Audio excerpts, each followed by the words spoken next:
So, lads, it's happened again. It has happened again. There is now a bigger arena to watch the scheduling conflict play basketball.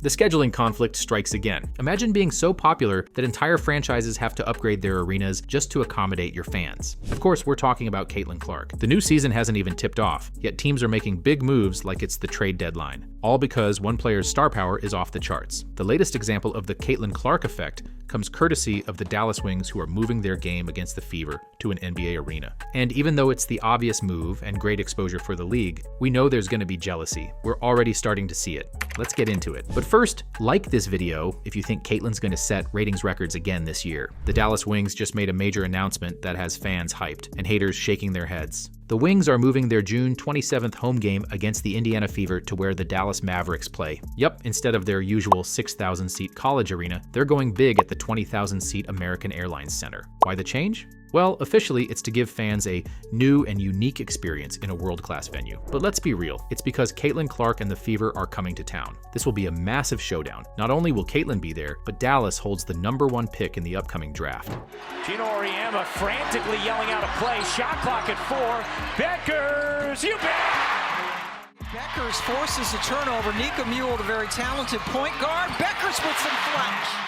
That likely means Dallas will select another college megastar, Paige Beckers. So we're potentially getting Caitlyn versus Paige, the last two #1 picks, facing off in front of a packed house. Can you say ratings gold? The Wings are literally preparing for record crowds. As their CEO put it, these women deserve a chance to play in a big-time arena with a record home crowd. And Dallas is billing it as a night in Dallas with star power galore, including Aaliyah Boston, 2023's #1 pick on the Fever. In short, Dallas is rolling out the red carpet and extra seats for Caitlyn's arrival. They're not alone. This is officially a trend. Almost all WNBA teams without an NBA-sized arena are moving Indiana Fever games to larger venues to handle the Caitlyn Clark fan surge. It started last year and has only picked up steam this year. And it's not just Dallas making moves. Before the Liberty fell to the Aces in 4 games. Clark connects on a 3. Mannequin an early 9-point lead. Clark a 3. It is good.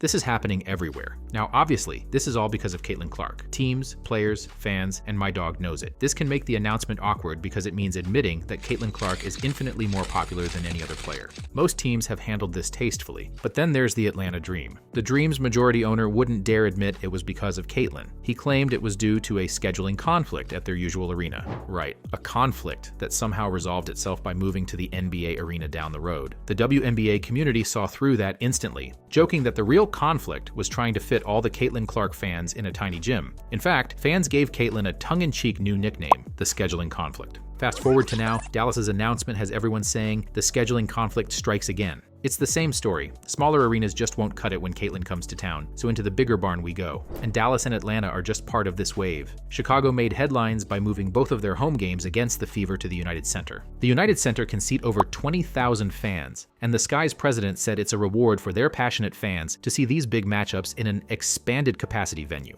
Those games are expected to shatter Chicago's attendance records. Meanwhile, the Washington Mystics didn't want to miss out on the fun either. They announced they're moving 2 home games versus the Fever to CFG Bank Arena in Baltimore. Even the Connecticut Sun and Las Vegas Aces found an excuse to host the Fever at TD Garden and T-Mobile Arena respectively. That's 6 teams, all upsizing their arenas specifically for Fever road games.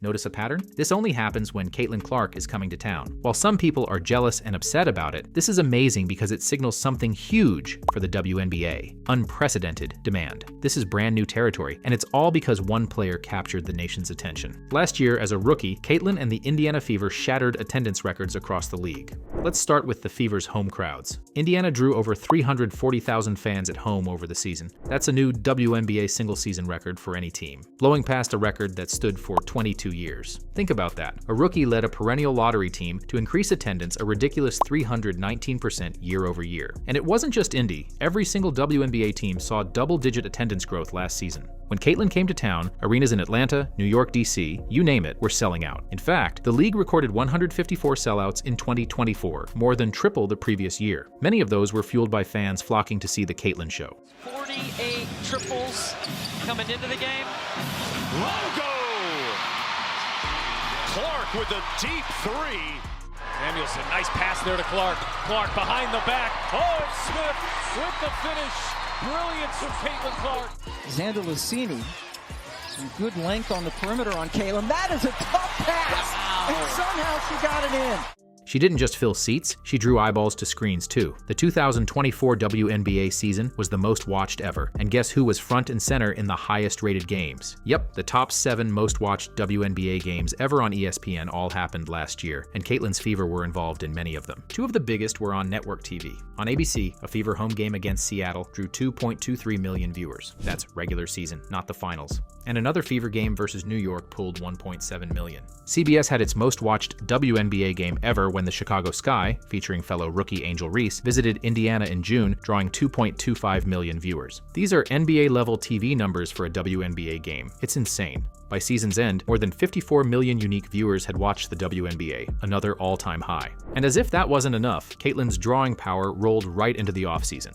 In February, the Fever announced a preseason exhibition game in Iowa, Caitlyn's old college stomping grounds, against the Brazilian national team. Fans snatched up 15,000 tickets in under an hour, completely selling out the University of Iowa's arena. Let that sink in. We've got WNBA preseason selling out like it's a Final Four. The Iowa Athletic Department said tickets were gone in 40 to 45 minutes. Absolute madness. If that's a sign of things to come, you can expect even more packed arenas when the real games start. Now here's the scary part, for other teams at least. It's not just Caitlyn Clark that'll be lighting it up on the court. Helped guide Connecticut to the semifinals where they've been each of the last 5 years, and Bonner. Open 4 against Howard, and she's met at the top and rejected! The Indiana Fever front office has been busy this offseason, making power moves and assembling a supporting cast that has fans and analysts talking championship. The Fever recognized they have a generational star on a rookie deal and decided, why wait? Let's go all in now. And boy, did they ever. Let's run down the offseason haul. Indiana went on a signing spree, snapping up proven winners and fan favorites to bolster the roster. They signed forward DeWanna Bonner, a 2-time WNBA champion and 6-time All-Star, and forward Natasha Howard, a 3-time champion and former Defensive Player of the Year. Talk about adding championship pedigree. These 2 are veterans who know how to win, and they immediately give the Fever a huge boost of talent and experience in the front court. But they didn't stop there. The Fever also inked Brianna Turner, a 6'3" shot-blocking specialist and 2-time All-Defensive Team member. Turner brings the kind of rim protection and grit that championship teams need. She's hungry for a resurgence, and Indiana believes she's poised to bounce back in a big way. On top of that, the team added guard Sydney Colson, a savvy veteran who was part of 2 title runs in Las Vegas. Colson might not light up the scoreboard, but she's a locker room glue player and brings depth at the point. Plus, she's a social media fave for her personality, which fans love. And we're still not done. Perhaps the splashiest move, besides Bonner, was trading for Sophie Cunningham. Sophie is a fan favorite, known for her toughness, 3-point shot, and a bit of a swagger. She came over in a 4-team trade from Phoenix, and when she arrived in Indiana, she immediately let everyone know her mindset. She's here to protect Caitlyn Clark and her teammates. We just have a squad, and our depth is amazing, and I'm just excited. But to be honest, I think when you have a group that can let go of the egos and you're really just here to win and work hard, I think that's the best type of group, and you're all willing to do the dirty work, and I think that's what I'm most excited about. That's my bread and butter right there, is outwork your opponents and have fun doing it. If anyone wants to play dirty or get chippy with Clark this year, they're going to have to answer to Sophie first. This is exactly what a lot of fans felt Indiana needed, an enforcer type who has Caitlyn's back. Remember, a common narrative last year was that Caitlyn took a lot of hard fouls from frustrated opponents. Now, with Cunningham, and a roster that's just tougher overall, the Fever are basically saying, go ahead, try that again. We dare you. It's going to be must-see TV watching Sophie and Caitlyn work in tandem, one dropping bombs from 30 feet, the other ready to drop the hammer on anyone who tries to rough her up. Minnesota bouncing back on top. Kelsey Mitchell also heating up in the second half. The high arcing from Kelsey Mitchell. Finally, the Fever made sure to keep their own star in the fold. They re-signed guard Kelsey Mitchell, who is one of the league's most lethal scorers. Mitchell had a career year playing alongside Caitlyn last season, averaging 19.2 points. She's been with Indiana her whole career and is the franchise's steady scoring rock. Bringing her back was crucial. You don't want to lose a 2-time All-Star in her prime, especially one who complements Caitlyn so well. And beyond Kelsey, Indiana still has 2023 Rookie of the Year Aaliyah Boston and Lexi Hull, who are young and improving every year. In short, this Fever roster went from a rebuild to what looks like a contender on paper, and fast. We're talking 5 All-Stars, multiple champions, and a deep bench. No wonder people are saying this team has championship potential. Caitlyn Clark has never had this kind of supporting cast before. In college at Iowa, as insanely good as she was basically carrying a group of 3-star recruits. No disrespect, but Iowa wasn't exactly filled with McDonald's All-Americans. Those teammates overachieved, but Caitlyn was the engine and did the heavy lifting to take that program to 2 national title games. Gets it into Clark. Clark races away, and the mythical mastery of Caitlyn Clark continues. Now, for the first time, she's looking around and seeing multiple stars and champions by her side. It's a whole new world, and an exciting one. As a rookie last year, she already lifted Indiana from the bottom of the standings to a playoff berth, snapping that 7-year drought. She dragged a team that had a 5-31 record a few seasons ago into the postseason in 2024, which is just wild. Now you add all these reinforcements, Fever fans are understandably dreaming big. The phrase super team is cautiously being whispered. Expectations in Indy have skyrocketed.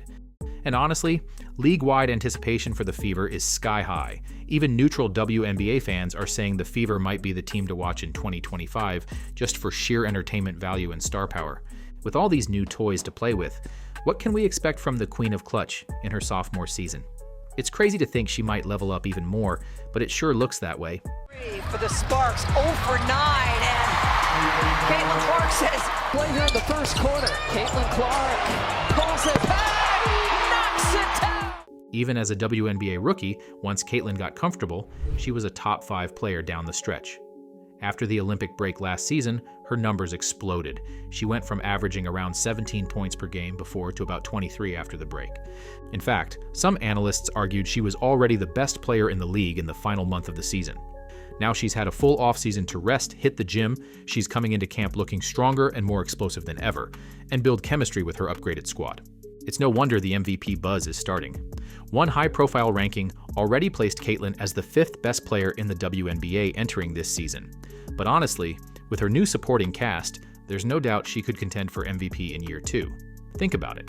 She was Rookie of the Year almost unanimously, an All-Star, and an AP First Team selection as a rookie. The bar is high, but she keeps raising it. She's addicted to improvement. Every season of her career, she's added something. And now she finally doesn't have to do everything alone. She can trust teammates to hit shots and lock down on D, which might actually make her more efficient and deadly. It's possible she could lead the league in assists with all these weapons around her, and still drop 20+ every night. The Fever will have some stiff competition, of course. The league isn't just going to roll over. The defending champion Las Vegas Aces are still a powerhouse. The New York Liberty have their own super team of all-stars hungry for a title. The Minnesota Lynx were just a bad call away from winning it all last year. But just imagine a deep Fever playoff run. Maybe a semifinals or even finals appearance, led by Caitlyn Clark going nuclear, all in front of record crowds. It's not out of the question. And if that happens, she'd not only be in the MVP conversation, she'd be the undisputed face of the league. Not that she isn't already. But of course, there will be grumbling no matter what Caitlyn accomplishes. Some fans are already complaining about teams catering to the Fever by upgrading their arenas, claiming that they're forcing Caitlyn Clark on everyone. And then you have WNBA veterans grumbling about the constant attention on Caitlyn. Some have hinted at double standards or brought up that tired narrative about race whenever her fans get excited. The bottom line is, jealousy is in the air for some. It's human nature. When one player, and a newcomer at that, is getting showered with praise, media coverage, and endorsement deals, others might feel slighted. You've got players saying things like, fans are here to watch more than just Caitlyn, or essentially, she's not the only one people come to see. We get it. Everyone wants a piece of the spotlight. But here's the thing. Those arena moves we talked about earlier pretty much settle the debate. If teams are literally moving mountains, or at least moving games, only when one particular player is involved, that tells you who the main draw really is. There's no debate. The numbers don't lie. Caitlyn Clark is currently the biggest show in women's basketball. Period. A little trash talk, a little chip on the shoulder, it's all fuel for the competitive fire. As long as it stays respectful, it's great for the WNBA. Fans love choosing sides and debating Team Clark versus Team Reese or whatever. While Angel and Caitlyn are not on the same playing level and Caitlyn is doing the heavy lifting, it's like the Magic versus Bird era in the NBA, back in the 80s, in how college stars came in and lifted the entire league's profile.